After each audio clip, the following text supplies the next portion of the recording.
शनिदेव के जन्म की कथा। किस कठिन परिस्थिति में शनिदेव का जन्म हुआ और वे न्याय के देवता कैसे बने, सुनिए शनिदेव की महान कथा। जो भी इस कथा को ध्यान से पूरा सुनता है, शनिदेव उस पर कुदृष्टि कभी नहीं डालते हैं, बल्कि जीवन भर शनि महाराज उनकी सहायता करते हैं, रोग दोषों से रक्षा करते हैं, उस पर लगे सभी झूठे आरोप नष्ट हो जाते हैं, व्यक्ति को समाज में सम्मान और कीर्ति तुरंत ही प्राप्त हो जाती है। इसीलिए शनिदेव की कृपया पाने के लिए आप भी इस कथा को ध्यान पूरा अवश्य सुने और वीडियो को लाइक जरूर करें। तो चलिए आपको सुनाते हैं शनि महाराज की कथा। प्राचीन काल की बात है। स्वर्ग के आकाश में भगवान सूर्यदेव अपने असाधारण तेज और प्रकाश के साथ देदीप्यमान थे।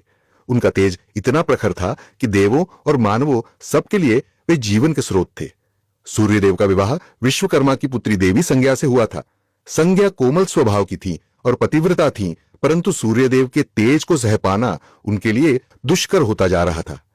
सूर्यदेव के प्रकाश और ताप से संज्ञा दिन प्रतिदिन अधिक व्याकुल रहने लगी। सूर्यदेव अपने तेज में मग्न थे, लेकिन संज्ञा मन ही मन बहुत विचलित थी।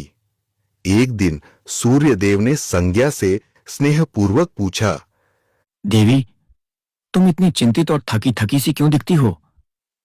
संज्ञा में साहस नहीं था कि वह सूर्यदेव से अपनी व्यथा को कह सके, परंतु मन में वह लगातार सोच रही थी कि सूर्य के तेज को कैसे सहन किया जाए या कम किया जाए। समय के साथ संज्ञा ने सूर्यदेव के 3 संतानों को जन्म दिया। 2 पुत्र वैवस्वत मनु एवं यमराज और 1 पुत्री यमुना। मातृत्व के बावजूद सूर्य की प्रचंड तपिश उन्हें सताती रही।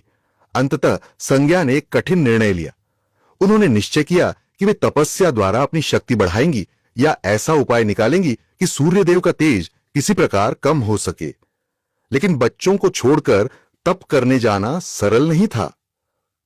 एक दिन देवी संज्ञा ने निश्चय किया कि वे अपनी छाया को अपने स्थान पर छोड़कर कुछ समय के लिए संसार से ओझल होंगी। तभी संज्ञा के शरीर से धीरे धीरे एक परछाई प्रकट होने लगी। यह संज्ञा के ही समान स्वरूप वाली स्त्री थी, जिसका नाम संज्ञा ने प्रेम पूर्वक छाया रखा। छाया वास्तव में संज्ञा की ही संवर्णा प्रतिछाया थी। संज्ञा ने छाया को विनम्रता से कहा, हे छाया, तुम मेरा रूप लेकर सूर्य देव की सेवा करना और बच्चों का ध्यान रखना। जब तक मैं लौट ना आऊं, तुम ही इनकी माता और मेरी प्रतिनिधि बनकर रहना। छाया ने विनम्रता से सिर झुकाकर उत्तर दिया, आप निश्चिंत रहें देवी, मैं आपके धर्म का पालन करूंगी। परंतु यदि कोई समस्या आई तो? संज्ञा ने गंभीर स्वर में कहा, यदि कोई बड़ी विपत्ति हो तो मुझे स्मरण करना, मैं तुरंत उपस्थित हो जाऊंगी। किंतु ध्यान रहे, सूर्यदेव को हमारे अंतर की भनक न लगे। छाया ने वचन दे दिया। इस प्रकार संज्ञा अपनी जीवंत छाया को घर और परिवार की जिम्मेदारी सौंपकर वहां से प्रस्थान करने को उद्यत हुई। संज्ञा छिपते छिपाते अपने पिता विश्वकर्मा के घर पहुंची। पिता ने अकस्मात बेटी को द्वार पर देखा तो चकित रह गए। विश्वकर्मा ने कड़क आवाज में पूछा, बेटी, तुम यहां बिना सूचना क्यों आ गई? पतिगृह छोड़ना अक्षम्य है। व्यथित संज्ञा ने उत्तर दिया, पिताश्री, सूर्यदेव के तेज से मैं अत्यंत पीड़ित हूं। उनकी अनंत प्रताप ज्वाला में मेरा जीवन दुस्सह हो गया है। मैंने आपकी आज्ञा बिना ही घर छोड़ दिया। यह मेरा अपराध है, किंतु मेरे स्थान पर मेरी छाया मेरे पति और बच्चों की सेवा कर रही है। विश्वकर्मा यह सुनकर क्रोधित हुए। उन्होंने समझाया कि पति को बिना बताए त्यागना और पिता के यहां आना धर्म के विरुद्ध है। विश्वकर्मा ने आदेश दिया कि संज्ञा तुरंत अपने पति के पास वापस जाए। संज्ञा ने पिता की डांट तो सुन ली, पर मन में ठान लिया कि सीधे सूर्य के पास नहीं लौटेंगी। उन्होंने निश्चय किया कि पहले अपनी क्षमता बढ़ाने हेतु कठोर तपस्या करेंगी। फिर देवी संज्ञा वहां से चुपचाप निकल भागी और उत्तर कुरु के घने जंगलों में जा पहुंची। अपने रूप लावण्य के कारण किसी उपद्रव से बचने हेतु संज्ञा ने वहां एक घोड़ी अश्विनी का रूप धारण कर लिया। घोड़ी के रूप में देवी संज्ञा ने सूर्यदेव के तेज को सौम्य बनाने के उद्देश्य से कठोर तप आरंभ कर दी। वह घोर तपस्या में लीन हो गई। सूर्योदय से सूर्यास्त तक अनवरत ध्यान, ना दिन में अन्न ग्रहण, न रात में विश्राम। संज्ञा का एकमात्र लक्ष्य था कि उनकी तपोशक्ति से कोई ऐसा समाधान निकले जिससे सूर्यदेव का तेज शीतल हो या उन्हें सहन करने की शक्ति मिले। उधर संज्ञा के महल से अचानक गायब हो जाने पर भी सूर्यदेव को जरा भी आभास नहीं हुआ कि उनकी वास्तविक पत्नी वहां नहीं है। छाया ने बड़ी कुशलता से संज्ञा के स्थान पर स्वयं को ढाल लिया था। वह संज्ञा के समान ही बोली चाली और व्यवहार करती, बच्चों की देखभाल करती और सूर्यदेव की सेवा करती थी। सूर्यदेव प्रसन्न चित्त थे कि संज्ञा अब पूर्व जैसी परेशान नहीं लग रही। उन्होंने सोचा शायद समय के साथ संज्ञा ने स्वयं को अनुकूल कर लिया है। इस प्रकार छाया के साथ सूर्यदेव का गृहस्थ जीवन सुचारू रूप से चलने लगा। समय बीतने लगा। संज्ञा के छोड़े हुए तीनों बच्चे यम, यमुना और मनु छाया को ही अपनी जननी मानकर स्नेह करने लगे थे। छाया भी उनके प्रति पर्याप्त ममता दिखाती, किंतु हृदय में वह सदा सजग रहती कि वह मूल माता नहीं है। सूर्यदेव छाया के साथ वैसे ही व्यवहार करते जैसे पहले संज्ञा के साथ करते थे। छाया मन ही मन देवताओं के देव महादेव शिव की परम भक्त थीं। संज्ञा के वचन के अनुसार वह तन मन से सूर्यदेव की सेवा तो करती, पर हृदय में भगवान शिव की आराधना प्रतिपल चलती रहती। कुछ समय बाद छाया एक दिन अप्रत्याशित रूप से स्वयं को गर्भवती अनुभव करने लगी। सूर्यदेव के तेज से वह गर्भ काफी ऊर्जावान था। छाया ने मन ही मन भगवान शिव को स्मरण किया और निश्चय किया कि वह इस गर्भस्थ शिशु के लिए कठोर तप करेगी ताकि बालक को शिव की कृपा प्राप्त हो और कोई अनिष्ट न हो। अब छाया प्रतिदिन सूर्यलोक में रहकर भी घोर तप का पालन करने लगी। गर्भवती होने के बावजूद छाया प्रातःकाल सूर्य की पहली किरण के साथ उठती और भगवान शंकर का ध्यान करती। तेजस्वी सूर्य की किरणें सीधे उनके शरीर पर पड़ती, पर छाया उन किरणों की परवाह किए बिना भूमि पर नंगे पैर खड़ी होकर भगवान शिव का नाम जपती रहती। उनका यह कठोर व्रत कई दिनों तक निरंतर चलता रहा। छाया के इस अटल तप और निर्जल व्रत का प्रभाव उनके गर्भ पर भी पड़ा। सूर्यदेव की तीक्ष्ण किरणें सीधी गर्भस्थ शिशु पर पड़ रही थीं। ऊपर से माता अन्न जल बिना तपस्यारत थीं। इस दुआसह साधना के परिणाम स्वरूप गर्भस्थ शिशु का वर्ण धीरे धीरे अंधेरे के समान काला होने लगा, मानो मां की तपस्या की तपिश और सूर्य की गर्मी ने मिलकर उस बालक को श्याम वर्ण प्रदान कर दिया हो। हालांकि छाया को इसका भान नहीं था। वह तो अपनी साधना में लीन थी और गर्भ की रक्षा व शिशु की शक्ति के लिए शिव से प्रार्थना कर रही थी। समय आने पर छाया ने एक पुत्र को जन्म दिया। उस नवजात बालक ने जन्म लेते ही झोर की क्रंदन ध्वनि के साथ अपनी उपस्थिति दर्ज कराई। यह बालक औरों से भिन्न था। उसका शरीर एकदम श्याम काला था, आंखें तीक्ष्ण थीं और मुख पर अजीब सा तेज था। सूर्यदेव को जब समाचार मिला कि पुत्र का जन्म हुआ है तो वे प्रसन्न हुए और उत्सुकता पूर्वक शिशु को देखने आए।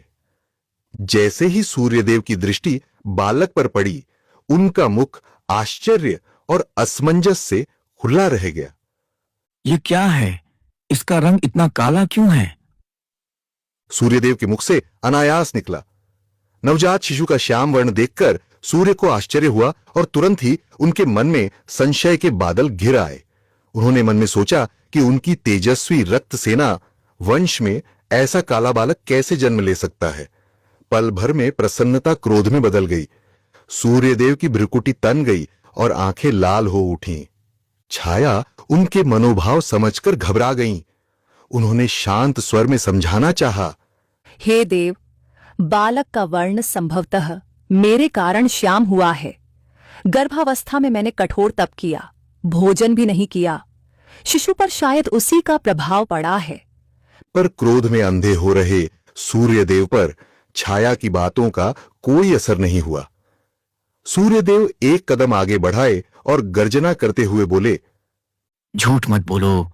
तुम्हें लगता है मैं अज्ञानी हूं? अवश्य ही यह मेरा पुत्र नहीं है। निश्चित ही तुमने मेरे पीठ पीछे कोई छल किया है। सूर्यदेव ने भरी सभा में अपनी पत्नी पर पराये पुरुष से संबंध का घिनौना आरोप लगा दिया। छाया यह सुनकर सन्न रह गई। उनके नेत्रों से अश्रुधारा बह चली। उसने हाथ जोड़कर सूर्यदेव को विश्वास दिलाने की चेष्टा की। स्वामी, ऐसा अनर्थ मत कहिए। मैंने सदा आपकी सेवा की है, आपका अनादर कभी नहीं किया। यह बालक आपका ही अंश है। लेकिन सूर्यदेव क्रोधांध थे। उन्होंने दासी सेवकों को आदेश दिया, इस स्त्री को और इसके काले बालक को महल से दूर ले जाओ। मैंने इसे अपना मानकर भूल की। सूर्यदेव ने नवजात को स्वीकारने से इनकार करते हुए छाया को तिरस्कार पूर्वक त्याग दिया। अपने ही पति के मुख से ऐसे कठोर वचन सुन छाया को मानो वज्रपात सा हुआ। उनकी आंखों से आंसू बहने लगे। उधर नवजात शिशु, जिसे अपमान का पूरा आभास तो नहीं था, लेकिन मां के हृदय विदारक रुदन ने उसे व्याकुल कर दिया। वह भी जोर जोर से रोने लगा। तभी सूर्यदेव ने क्रोधित नजरें उस बच्चे पर डाली। उनकी आंखों में अब भी संदेह और घृणा थी। आश्चर्यजनक रूप से उसी क्षण बालक ने रोना बंद कर दिया और धीरे से अपनी आंखें खोल दी। उस शिशु की कोमल आंखों में अचानक एक भीषण अग्नि सी दैवी ज्वाला प्रकट हुई। यह बालक साधारण नहीं था, वह जन्म से ही तपस्विनी माता की शक्ति लेकर आया था। उसने अपलक अपने पिता सूर्यदेव की ओर घूर कर देखा। जैसे ही शिशु की क्रोधित दृष्टि सूर्यदेव पर पड़ी, सूर्यदेव तीव्र पीड़ा से चिल्ला उठे। उनकी स्वर्णकांत देह मानो कोयले सी काली पड़ने लगी। उस दग्ध दृष्टि का प्रभाव इतना भयंकर था कि सूर्यदेव का संपूर्ण शरीर काला पड़ गया और उनका तेज मंद होते होते अंततः बुझसा गया। चारों ओर अंधकार छा गया, मानो सूर्यास्त के बाद अंधेरी रात उतर आई हो। सूर्यदेव के रथ के घोड़े भी एकदम थम गए। सूर्य का दिव्य रथ आकाश मार्ग में रुक गया। इस अप्रत्याशित घटना से संपूर्ण सृष्टि में हाहाकार मच गया। दिन में ही तमिसरा अंधकार फैल गया। प्राणी भयभीत हो उठे। देवताओं ने चिंतित होकर इधर उधर देखना शुरू किया कि सूर्यदेव को क्या हो गया है। सूर्यदेव अत्यंत व्यथित थे। उनका उज्जवल स्वरूप नष्ट हो चुका था और उनके अश्व आगे बढ़ने को तैयार न थे। उन्हें तभी अपनी भूल और कठोर शब्दों का आभास हुआ। अंधकार में घिरे सूर्यदेव को अपनी गलती पर ग्लानि होने लगी। वे समझ गए कि जिस बालक को उन्होंने ठुकराया है वह साधारण नहीं बल्कि अत्यंत शक्तिशाली है। अपने अपमानित पुत्र और पत्नी को देख उन्हें एहसास हुआ कि क्रोध में उन्होंने अक्षम्य कार्य किया है। विवश होकर सूर्यदेव ने आर्त स्वर में त्राहि पुकार लगाई, हे महादेव, मेरी सहायता करें, मुझसे भारी भूल हुई है। सूर्यदेव की करुण पुकार सुन समस्त लोकों के स्वामी भगवान शिव तत्काल प्रकट हो गए। एक दिव्य ज्योतिपुंज प्रकट हुआ और उसके मध्य भगवान शंकर अपने वृद्ध मुद्रा में प्रकट हुए। त्रिशूल और चंद्रमा को धारण किए नीलकंठ भगवान शिव के दर्शन पाकर सूर्यदेव, छाया और वहां उपस्थित समस्त दास देवता हाथ जोड़कर नतमस्तक हो गए। छाया ने शिशु को गोद में उठा लिया था। अब वह बालक शांत था। उसकी आंखों में अपने आराध्य शिव के दर्शनों से एक उज्जवल चमक थी। भगवान शिव ने पहले अपनी आंखें बंद कर लीं और ध्यान द्वारा संपूर्ण घटना को देखा। फिर उन्होंने कठोर स्वर में सूर्यदेव से कहा, हे सूर्यदेव, क्रोध और अहंकार में आकर तुमने अपनी पत्नी छाया और अपने नवजात पुत्र का बड़ा अपमान किया है। तुमने छाया के चरित्र पर संदेह करके अन्याय किया है। सूर्यदेव लज्जा के मारे सिर झुकाए खड़े थे। शिवजी ने आगे कहा, यह बालक वास्तव में तुम्हारा ही पुत्र है। इसका वर्ण श्याम इसलिए है क्योंकि गर्भकाल में छाया ने कठोर तपस्या कर मेरी उपासना की और तुम्हारे तेज को बिना किसी संरक्षण के सहा, जिससे बालक का रंग काला हो गया। इसमें छाया का कोई अपराध नहीं, बल्कि प्रशंसा योग्य धैर्य है। सूर्यदेव ने कांपते हुए स्वर में उत्तर दिया, हे महादेव, मुझसे भारी भूल हो गई। मैंने क्रोधवश इन दोनों को बहुत कष्ट दिया। कृपा कर मुझे क्षमा करें और अपना तेज वापस प्रदान करें। सूर्यदेव ने विनम्रतापूर्वक छाया और बालक की ओर देखकर कहा, मैं अपने कटु शब्द वापस लेता हूं। छाया, तुम निरपराध हो और यह बालक निश्चय ही मेरा ही पुत्र है। सूर्यदेव को पश्चाताप करते देख भगवान शिव का क्रोध शांत हुआ। उन्होंने अपने हाथ से आशीष देते हुए सूर्यदेव को पुनः तेजस्वी रूप प्रदान किया। उनकी काली पड़ी देह फिर से सुनहरे तेज से चमकने लगी और अंधकार चीरता हुआ प्रकाश चारों दिशाओं में फैल गया। सूर्यदेव के रथ के अश्व भी पूर्ण जीवित होकर गति से दौड़ने लगे। सृष्टि फिर से प्रकाशमान हो उठी। सूर्यदेव ने तुरंत छाया और अपने पुत्र को गले से लगा लिया। सूर्य ने कहा, छाया, तुमने जो तप किया उससे हमारे पुत्र को अद्भुत शक्ति मिली है। मैं तुम्हारा ऋणी हूं और अपने आचरण पर अत्यंत लज्जित हूं। छाया के नेत्रों से आनंद के आंसू बहने लगे। उन्होंने सूर्यदेव को क्षमा कर दिया। नन्हा शिशु भी मानो मुस्कुरा रहा था। पिता का स्नेह पाकर वह प्रसन्न था। शिव ने बालक को आशीर्वाद दिया और कहा, वत्स, तुमने जन्म से ही अन्याय का सामना किया है और तुम में अन्याय का प्रतिकार करने की शक्ति है। अपनी माता की तपस्या के फलस्वरूप तुम में मेरा अंश समाहित है। मैं तुम्हें आशीर्वाद देता हूं कि तुम लोक में न्याय के देवता के रूप में प्रतिष्ठित होगे। तुम लोगों को उनके कर्मों के अनुसार फल दोगे, पापियों को दंड और सत्पुरुषों को पुरस्कार। सूर्यपुत्र होने के नाते तुम्हारा स्थान आकाश मंडल में नवग्रहों के रूप में होगा। अन्य ग्रहों में तुम्हारा स्थान ऊंचा होगा क्योंकि तुम कर्मफल दाता हो। अब से तुम शनि नाम से प्रख्यात होगे। शनय, चलने वाले ग्रह। सप्ताह का एक दिन शनिवार तुम्हारे नाम से होगा और इस दिन तुम्हारी पूजा से प्राणियों के कष्ट दूर होंगे। शिव के वचनों ने नवजात शनि को मानो पल भर में युवावस्था का तेज प्रदान कर दिया। सबने अनुभव किया कि उस बालक के रूप में एक महान शक्तिशाली देवता प्रतिष्ठित हो रहा है। छाया ने शिवजी को हृदय से प्रणाम किया और बोली, प्रभु, आपके अनुग्रह से ही मेरे पुत्र को मान मिला। मेरी तपस्या सफल हुई। सूर्यदेव ने भी शिव की स्तुति की। शिवजी ने प्रसन्न होकर अंतर ध्यान होने से पूर्व कहा, याद रहे, शनिदेव प्रजा को उनके कर्मों का न्यायपूर्ण फल प्रदान करेंगे। इनकी दृष्टि से कोई भी कर्म छिपा नहीं रहेगा। तुम सब इन्हें आदर दो। वहां पर उपस्थित जनों ने जय शनिदेव, जय सूर्यदेव और हर हर महादेव का उद्घोष किया। शिवजी अंतर ध्यान हो गए। इस प्रकार छाया के तप से उत्पन्न श्याम वर्ण बालक शनि को भगवान शिव के आशीर्वाद से नवग्रहों में प्रमुख स्थान मिला और वे जगत के कर्म फलदाता न्याय के देवता बने। कालांतर में जब असली माता संज्ञा अपनी तपस्या से लौटी तब समस्त परिवार में पुनर्मिलन हुआ। सूर्यदेव ने भी अपनी गलती से शिक्षा पाई और सभी संतानों को समान स्नेह दिया। शनिदेव अपने पिता सूर्य, माता छाया तथा जगत पिता शिव के प्रति पूर्ण भक्ति भाव रखते हुए अपने कर्तव्य पथ पर चल पड़े। वे न्याय के कठोर किंतु निष्पक्ष देवता के रूप में प्रसिद्ध हुए। गलत कार्य करने वालों पर उनकी दृष्टि टेढ़ी जरूर होती है, परंतु भक्तों एवं धर्मपरायणों के प्रति उनका हृदय दयालु है। आज भी हिंदू धर्म में शनिदेव को ऐसा ग्रह माना जाता है जो प्रत्येक प्राणी को उसके कर्मों का उचित फल देता है। शनिदेव की कथा हमें सिखाती है कि तप, धैर्य और भक्ति से प्राप्त शक्ति से अन्याय का अंत संभव है और ईश्वर के न्याय में प्रत्येक कर्म का फल अवश्य मिलता है।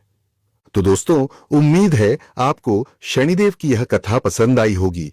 वीडियो को लाइक जरूर करें और कमेंट में जय शनिदेव अवश्य लिखें।